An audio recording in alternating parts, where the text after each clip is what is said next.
مجھے خبر ملی کہ ہمارے گھر میں عبداللہ کے گھر میں ان کا ایک بیٹا پیدا ہوا ہے جسے محمد کہا جاتا ہے.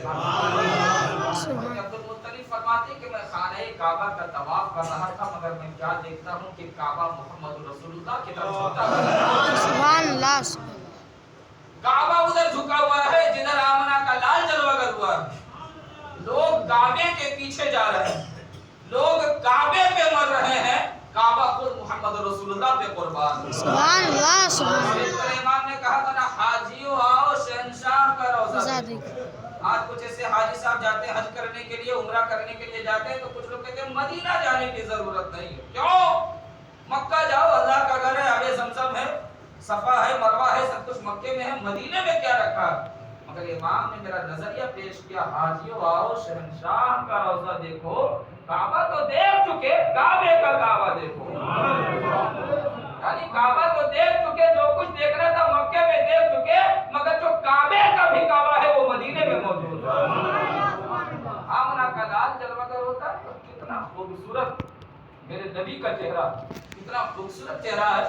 ایک صحابی رسول ہے حضرت جابر بن سمرہ رضی اللہ تعالیٰ, وہ ارشاد فرماتے ہیں کہ ایک رات ایسا ہوا کہ میں آقا کریم صلی اللہ تعالیٰ علیہ وسلم کی بارگاہ میں حاضر تھا.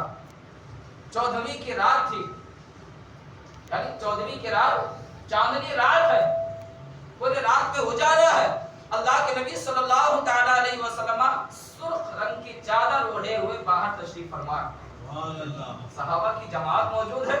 حضرت جابر بن سمرہ عرض کرتے ہیں کہ میں نے رسول اللہ صلی اللہ تعالیٰ علیہ وسلم کے حسن کو دیکھا اور ایک مرتبہ چاند کے حسن کو دیکھا. میں فیصلہ نہیں کر پا رہا تھا کہ کون زیادہ خوبصورت ہے. حضرت جابر بن سمرہ فرماتے ہیں ایک مرتبہ میں چاند کو دیکھتا تھا, پھر میں حضور کے چہرے کو دیکھتا تھا, پھر میں چاند کو دیکھتا تھا, پھر میں حضور کے چہرے کو دیکھتا تھا. آخر میں ہم نے فیصلہ یہی کیا ہے کہ چاند کو بھی جو روشنی ملی ہے وہ محمد رسول اللہ. سبحان اللہ. میرے حضور چاند سے بھی زیادہ خوبصورت ہے. اور یہ حسن کی بات آئی تو آئیے ہم اور آپ اگر حسن بیان کریں گے تو ہو سکتا ہے کوئی دوسرا سن کر کے کہہ دے تو ان کا نبی ہے اس لیے حسن کی تعریف کر رہا ہے. تو آئیے جنہوں نے پوری کائنات کو دیکھا ہے ان سے پوچھتے ہیں حضور کا چہرہ کیسا تھا. حضور کا چہرہ کیسا تھا,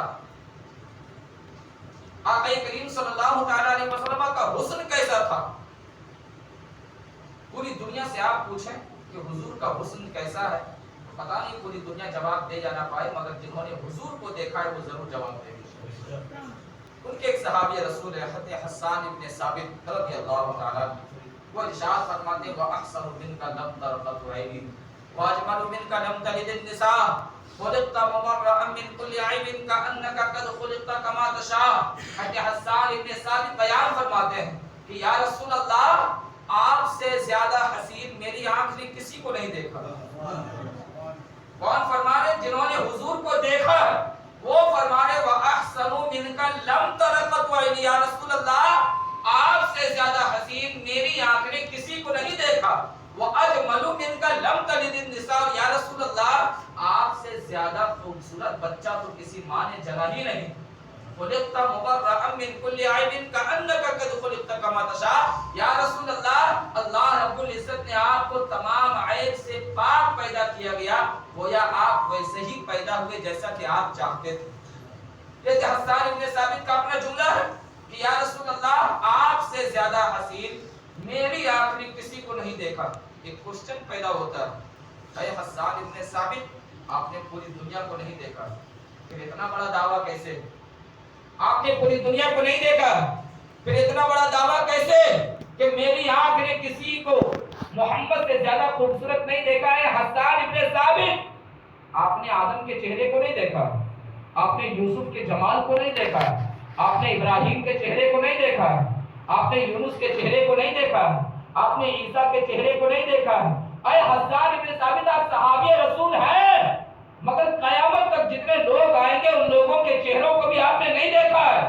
پھر اتنا بڑا دعویٰ کیسے کہ میری آنکھ نے کسی کو دیکھا نہیں, اور پھر اس سے بڑھ کر کے دعویٰ کہ وَأَجْمَلُ مِنْكَ لَمْ تَلِدِ النِّسَاءُ, کہ یا رسول اللہ, آپ سے زیادہ خوبصورت بچہ تو کسی ماں نے جنا ہی نہیں. اتنا بڑا دعویٰ کیسے؟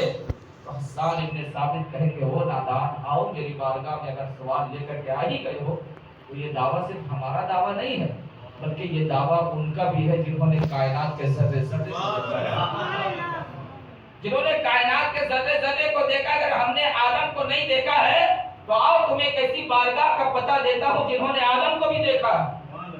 اگر ہم نے یوسف کا چہرہ نہیں دیکھا ہے تو آؤ تمہیں ایک ایسی بارگاہ کا پتہ دے دیتا ہوں جنہوں نے یوسف کا چہرہ بھی دیکھا ہے۔ اگر ہم نے قیامت تک جتنے لوگ پیدا ہوں گے ان لوگوں کو ہم نے نہیں دیکھا ہے تو آؤ تمہیں ایک ایسی بارگاہ کا پتہ دیتا ہوں جو قیامت تک کے مناظر کو بھی دیکھ چکے ہیں، اور وہ ساتھ ہے کون؟ فرشتوں کے سردار جبریل امین۔ وہ فرشتوں کے سردار ہیں۔ یہ جبریل امین کون ہے؟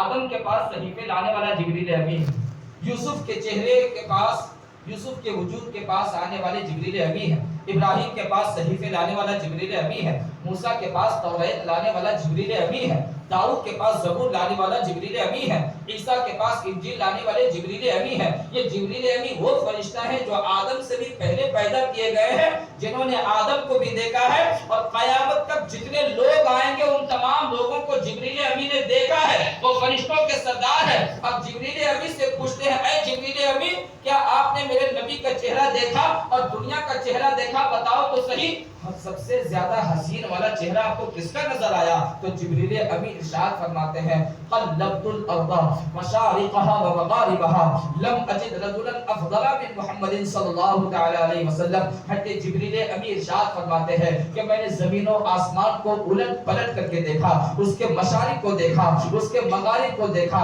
مگر قسم رب کعبہ کی محمد سے زیادہ خوبصورت ہم نے کسی کو نہیں دیکھا، محمد سے زیادہ خوبصورت ہم نے کسی کو نہیں دیکھا۔ اب پھر سوال پیدا ہوتا ہے، اے جبریل امین، آپ نے ارشاد فرمایا میں نے زمین و آسمان کو الٹ پلٹ کر کے دیکھا، ارے یہ زمین میں اللہ کے مخلوق رہتے ہیں، یہ زمین میں انسان بستا ہے، مگر زمین کو الٹ پلٹ کر کے دیکھنے کی وجہ کیا ہے؟ آپ نے زمین کو دیکھا ہے، آپ نے آسمان کو دیکھا ہے، آسمان میں بھی مخلوق رہتے ہیں، اس کے مشرق میں بھی لوگ رہتے ہیں، مغرب میں بھی لوگ رہتے ہیں، شمال میں بھی لوگ رہتے ہیں، جنوب میں بھی لوگ رہتے ہیں، مگر یہ زمین کو الٹ پلٹ کر کے دیکھنے کی وجہ کیا ہے؟ تو جبریل امین ارشاد فرمائیں گے، ہو سکتا ہے 21ویں صدی کا دور ہوگا، ٹیکنالوجی بہت ترقی کر چکی ہوگی، ہو سکتا ہے یہ دنیا کا انسان کوئی بھی کوئی ایلین بنا دے گا اور کہہ دے گا کہ یہ لوگ محمد سے زیادہ خوبصورت ہے، مگر نہیں، ہو سکتا ہے کوئی روبوٹ بنا کر کے دنیا کے سامنے پیش کر دے گا اور کہہ دے گا یہ لوگ روبوٹ ہم نے بنا دیا اور اس کا چہرہ محمد سے زیادہ خوبصورت ہے، معاذ اللہ۔ مگر جبریل امین ارشاد فرماتے ہیں میں نے زمین کو تو دیکھا ہی صحیح، آسمان کو تو دیکھا ہے، مگر زمین کو الٹ پلٹ کر کے بھی دیکھ لیا، ارے قیامت تک جتنی چیزیں پیدا ہوں گی، چاہے وہ ایلین کی شکل میں ہو، چاہے وہ روبوٹ کی شکل میں ہو، چاہے وہ سیٹلائٹ کی شکل میں ہو، قیامت تک جتنی چیزیں پیدا ہوں گے ان تمام چیزوں کو ہم نے دیکھ چکا ہے، مگر قسم رب کعبہ کی فیصلہ یہی ہے کہ محمد سے زیادہ خوبصورت ہم نے کسی کو نہیں پایا ہے۔ اب بریلی کے قلندر کی بارگاہ میں پہنچتے ہیں اور ان سے پوچھتے ہیں کیا جبریل امین کا فرمان آپ نے سنا؟ تو میرے امام ارشاد فرماتے ہیں ہاں جبریل امین کا فرمان ہم نے سنا۔ اپنے امام سے ہم پوچھتے ہیں بتائیے تو صحیح جبریل امین نے کہا تو امام احمد رضا ارشاد فرماتے ہیں یہی بولے سدرا والے چمنے جہاں کے تھالے، یہی بولے سدرا والے چمنے جہاں کے تھالے، سبھی میں نے چھان ڈالے تیرے پائے کا نہ پایا، تجھے یک نے یک بنایا، تجھے حمد ہے خدایا، تجھے حمد ہے۔ سبحان اللہ، سبحان اللہ۔ یہ ہے آمنہ کے لال کی جلوہ گری۔ لوگ کہہ دیتے ہیں کہ معاذ اللہ اپنے بڑے بھائی کی طرح عزت نبی کی کرنی چاہیے، معاذ اللہ ہے تمہارا بھائی اس لائق